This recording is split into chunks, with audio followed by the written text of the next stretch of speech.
Hey, welcome back to Shane's Main Shop. Today we're just doing a quick review of this Foxwell NT201 OBD code reader. Has a pretty decent long cable on it. I'll talk about that later in the video. And it also has a cable for hooking up to a computer if you want to load the information there. Little information card, follow them on Facebook and those type of things. And you can even subscribe to them on YouTube, I guess. So, you have a quick start guide here.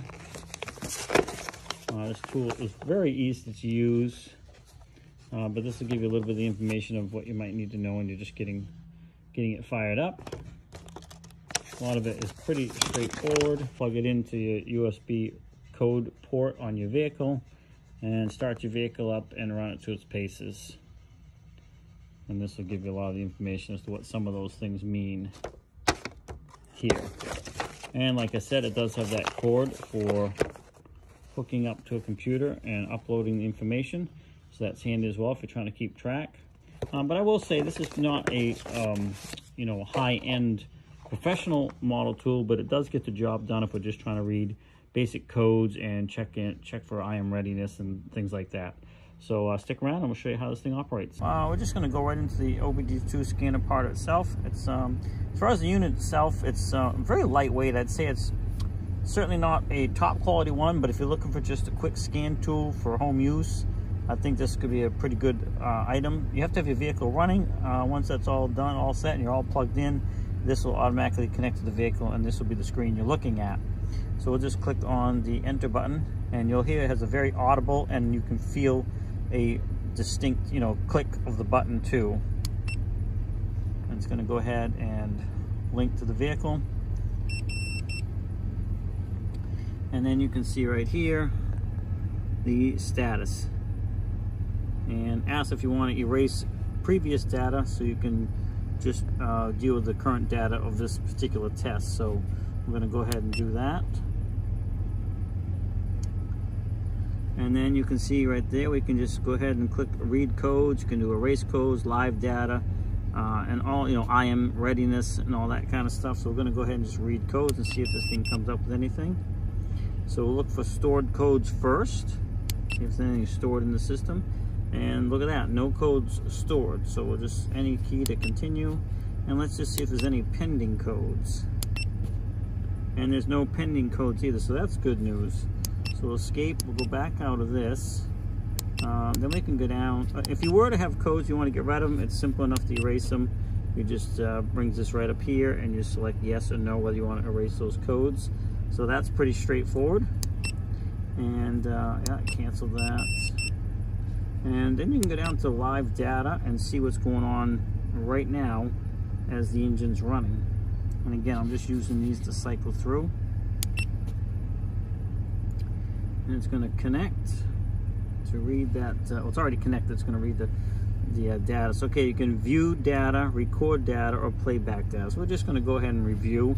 So you can record it if you need to go back, or maybe show the customer something. Then you can do a playback and maybe explain to them an issue going on. But again, this is not a professional model scan tool by any stretch of the imagination, but certainly gets the job done for minor issues and things like that. At least that's what I've found so far. So let's go ahead and view data. So complete data set. Let's look at everything, and there we go. Right there you can see it's live information. The numbers are changing as we are sitting here and the engine's idling. We can go down through and look at each one of these.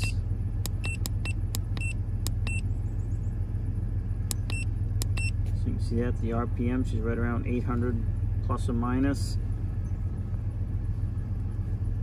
Spark plugs advanced information right there. So if you had to change the timing or something, you could take a look at that if it wasn't running correctly.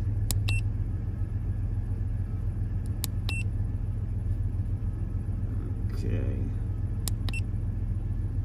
There's just so much information here. It really depends on what you're looking for in your particular vehicle as far as an issue. But you can see there's shifting information,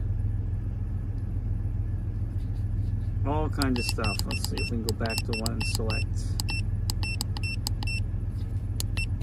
So if we select the RPM, you can see it, then it displays it in a graph, and if I give the engine a little bit of acceleration, you can see it jumps way up there. So it's live data, and you can kind of keep an eye on things while you're working on it. And she drops right back down.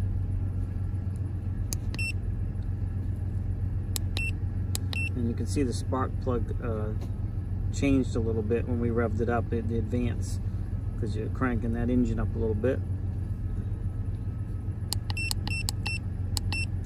We're not taking this vehicle for a ride, so we can't show you some of the other stuff, but what we can do is we'll go out of this, and we can, oh yeah, let's go back into that actually, because you can see here you can actually change the unit of measure if you need to. It can be metric or English. So that's an option you can change. And of course, if you want to record the data, you can then choose whether you want the complete custom data set and what unit of measure you want to use. So if you want to, record a certain thing that you're dealing with for an issue, then you can select that when you do that custom data set. Okay. So let's see, we're going to exit this.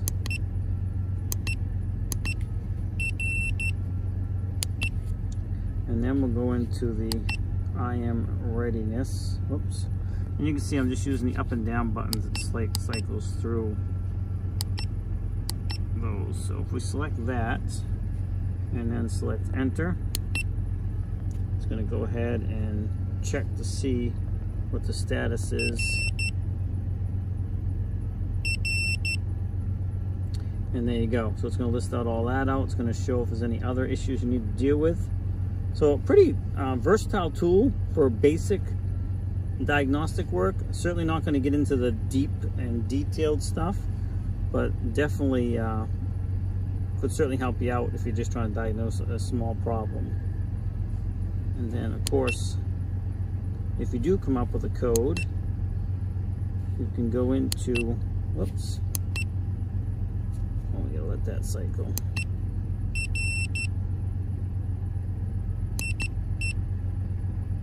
Okay, if you do come up with a code, you can look it up on here as well. So you can type the code in and then look it up. And if I push enter, I don't know if that's going to come up with anything. Then you have to go and select the correct vehicle that you want to look the code up with, or for. So in this particular example, P1035 for a Ford, cylinder 3 fuel injector heater circuit is high. So again, it kind of gives you an idea of what's going on too if you do have a code. So very handy tool. I just want to thank the company for sending this out to me. It also has a review section.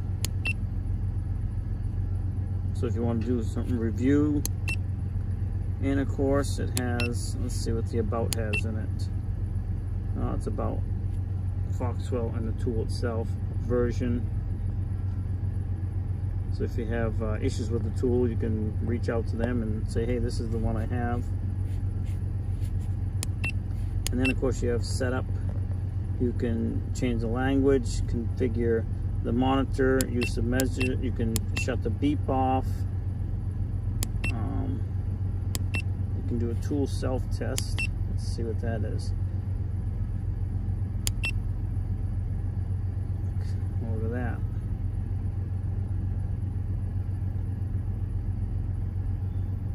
I'm going to push escape because I don't know how long it's going to go on for. Keyboard test. Press any key to start. Enter key, down key, up key, escape key, and then to get out of it you want to double click escape. So lots of information on here, and a very handy tool if you're just trying to diagnose some basic issues. And if you want to make sure the tool itself is running properly, it has the software in there to double check itself as well. So hopefully you found this helpful. Thank you for the company for sending this out to me.